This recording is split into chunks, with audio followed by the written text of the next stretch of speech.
দেখাই যা ঘটছে, আর ব্যাখ্যা করি কেন ঘটছে। সংবাদে বাস্তবতা, বিশ্লেষণে গভীরতা। মাসান টিভি, সাংবাদিকতার নতুন দিগন্ত সূচনায় মাসান টিভি, একটি স্বাধীন ও নিরপেক্ষ গণমাধ্যম। পাবনার দুবলিয়ায় বীর মুক্তিযোদ্ধা সোবহান খান ফাউন্ডেশনের উদ্যোগে কম্বল বিতরণ। মাসান টিভি প্রতিনিধি আব্দুল খালেক খানের পাঠানো তথ্যচিত্রে বিস্তারিত রিপোর্ট। পাবনার সদর উপজেলার সাদুল্লাপুর ইউনিয়নের দুবলিয়া গ্রামে বীর মুক্তিযোদ্ধা আব্দুস সুবহান খান ফাউন্ডেশনের উদ্যোগে শীতার্থ, অসহায় ও সুবিধাবঞ্চিত মানুষের মাঝে শীতবস্ত্র, কম্বল বিতরণ করা হয়েছে। শনিবার 10 জানুয়ারি দুবলিয়া পুরাতনপাড়া হজরত আবু বকর রা জামে মসজিদ সংলগ্ন মাঠ প্রাঙ্গণে আয়োজিত এই অনুষ্ঠানে সাদুল্লাপুর ইউনিয়নের দুবলিয়া, ফরাদপুর, চরপাড়া, কামারডাঙ্গা, পাটোয়া, শ্রীকোল, লক্ষ্মীকোল ও দাসপাড়া গ্রামের প্রায় 2 শতাধিক দরিদ্র, বিধবা ও শীতার্থ মানুষের মাঝে কম্বল বিতরণ করা হয়েছে। অনুষ্ঠানে ফাউন্ডেশনের প্রতিষ্ঠাতা আনসার ভিডিপি উন্নয়ন ব্যাংকের সাবেক পরিচালক, দৈনিক বাংলাদেশ সমাচার পাবনা ব্যুরো প্রধান ও টিএমএসএসের উপদেষ্টা মোহাম্মদ আব্দুল খালিক খান পিভিএম সেবার সভাপতিত্বে প্রধান অতিথি হিসেবে উপস্থিত ছিলেন গণপ্রজাতন্ত্রী বাংলাদেশ সরকারের পরিকল্পনা মন্ত্রণালয়ের যুগ্ম সচিব ও ফাউন্ডেশনের প্রধান উপদেষ্টা আবুল কাশেম মোহাম্মদ ফজলুল হক।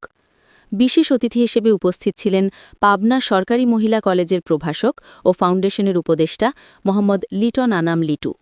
অনুষ্ঠানে আরও উপস্থিত ছিলেন বিশিষ্ট সমাজসেবক ও প্রাক্তন শিক্ষক মোহাম্মদ হজরত আলী রতন, শিক্ষক ও সমাজসেবক আলাউদ্দিন, বিল্লাল প্রামাণিক, ফাউন্ডেশনের দাতা সদস্য আব্দুস সামাদ খান, শিমুল খান বাবু, সাগর আলী খান, শহীদ খান, আনসার ভিডিপি উন্নয়ন ব্যাংকের কর্মকর্তা আলতাব হোসেন, পরিচালক ডামু খান, ফাউন্ডেশনের পরিচালক রাসেল আলী খান, মুক্তিযোদ্ধা পরিবারের সদস্য রানু খান ও মুকসেদ আলী সহ অনেকে।